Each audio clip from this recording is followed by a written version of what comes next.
This is Seeds in 60 Seconds with 3 reasons why you should grow a garden this year.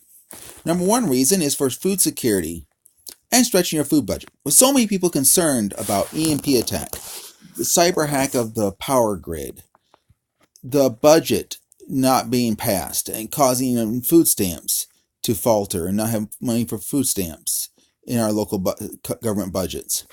Well, gardens are a great way to not only provide food security, but also to extend your food budget.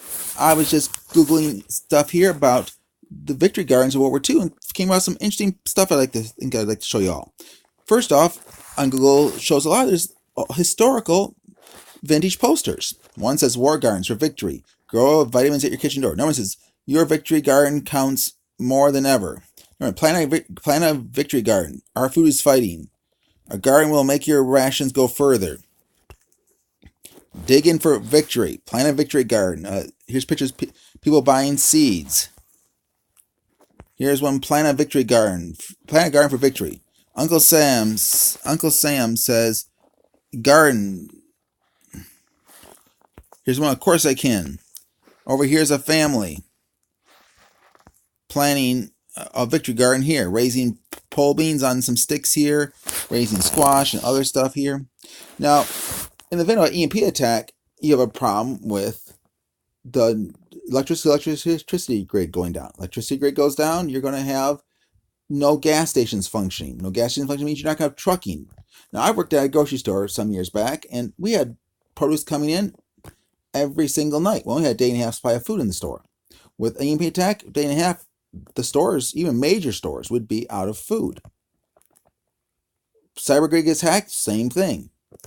Civil unrest, disturbances, riots in cities where the warehouses are located. Trucks can't get to the warehouses because of streets being blocked and riots and stuff. Again, you have the same problem. Food won't be distributed. Garden takes care of that. Trump and the Democrats don't pass a budget. A month or two, food stamps doesn't have money.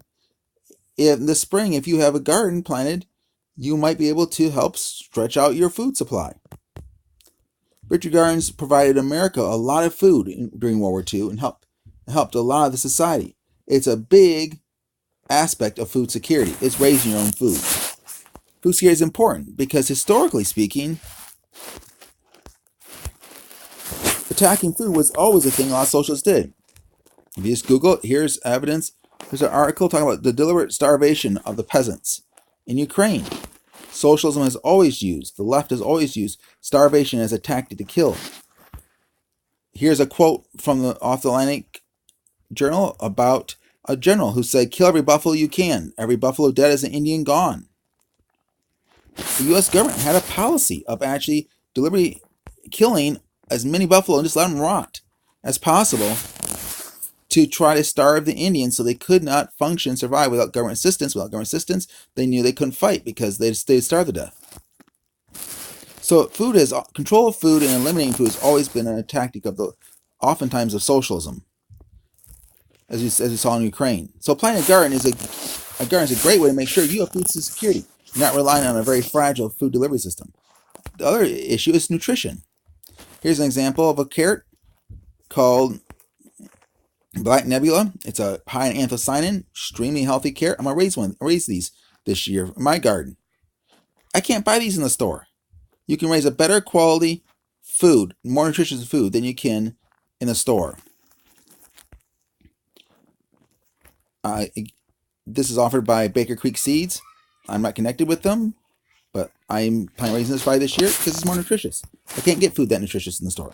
That purple color is called by anthocyanin. Dr. Axe says anthocyanin has health benefits such as which research suggests that anthocyanins may help include cardiovascular disease in risk factors such as high blood pressure, hardening of the arteries, cancer, impaired immune function, diabetes, neurological disorders such as Alzheimer's disease, dementia, symptoms of poor cognitive function, including poor memory and trouble concentrating, fatigue, poor recovery from exercise, physical activity, and vision loss, obesity. These are things that those carrots help provide that the store carrots don't. The third reason, besides nutrition, is health safety. I just Googled the FDA Food and Drug Administration's food recall. I just pulled this up and it just shows here all kinds. 25th, 3 from 25th, 3 from 23rd, October 23rd of last year, 2 from 21st of last year, 1, 2, 3 from the 20th last year, 1 from the 19th. This is just for listeria infections. These infections are often caused by people who don't care, or foods being imported from third world countries where they don't have the same health standards that we have. Oftentimes they use raw human waste to spray on plants to fertilize it and then pick those same plants, spreading disease. If it's in your own garden, you know what went on it. You know how you raise it. You know the safety of it. It's a whole lot safer. So in recap, 3 reasons: food safety, nutrition, and also stretching all your food bills and good food security. So take a hint from past generations, the World War II generation. Grow your own vegetables. Thanks for watching. If you like this type of stuff, like and subscribe. Thanks for watching.